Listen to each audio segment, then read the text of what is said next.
Umiyak ba ang anak mo sa gate ng school sa first day ng klase niya?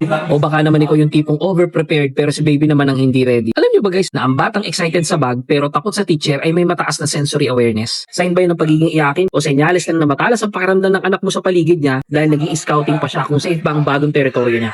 Panoorin mo hanggang dulo itong video ito.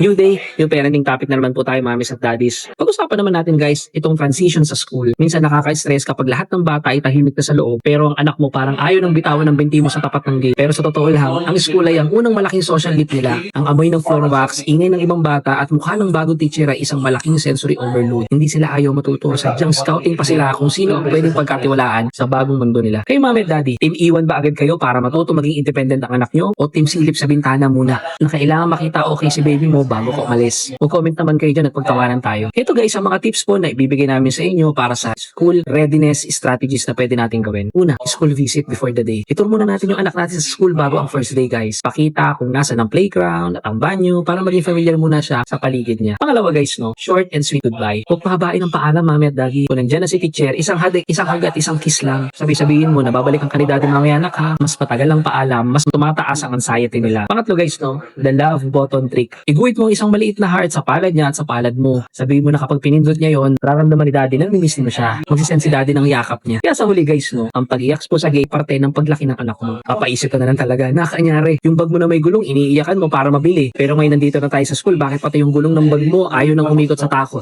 Abangan niyo bukas guys ang day 235 natin, no. Dahil pag-uusapan naman po natin bukas ang separation expert. Yung iyak Manila moment kapag tuluyan mo na siyang iniwan sa teacher. Kita-kits po tayo bukas. Kaya guys, no, para magpatuloy po tayo sa paggawa ng mga parenting contents, inaayayahan po kayong i-click yung mga products natin dyan. Gin and Jan Kidswear po yan, pang mall, pang kapitbahay, pang event, pang photoshoot na may mga pang babae, may mga pang lalaki, na mga damit. Marami po tayong choices guys dyan guys. May Max Interno, mayroong mga dresses, Ava Ara, Elise at kung ano-ano pa. May mga pang lalaki in the likes of Mateo Turno. Iba't iba pa magmami at daddy, mga white Turno, meron din naman po tayo. At meron na po tayo guys, 40k all in all products, all cotton linen nga po pala ang tela niyan. Pwede yung pambahay, kahit medyo iba dyan, formalidad ang design. Kasi pwede po yan kahit nasa ang ganap ng anak mo. Pwedeng pang tulog, pang kapitbahay, pang mall at iba't iba pang event. Click nyo na yan guys para makatulong kayo sa amin at makagawa pa tayo ng mas marami pa mga parenting contents na makakatulong po sa ating lahat.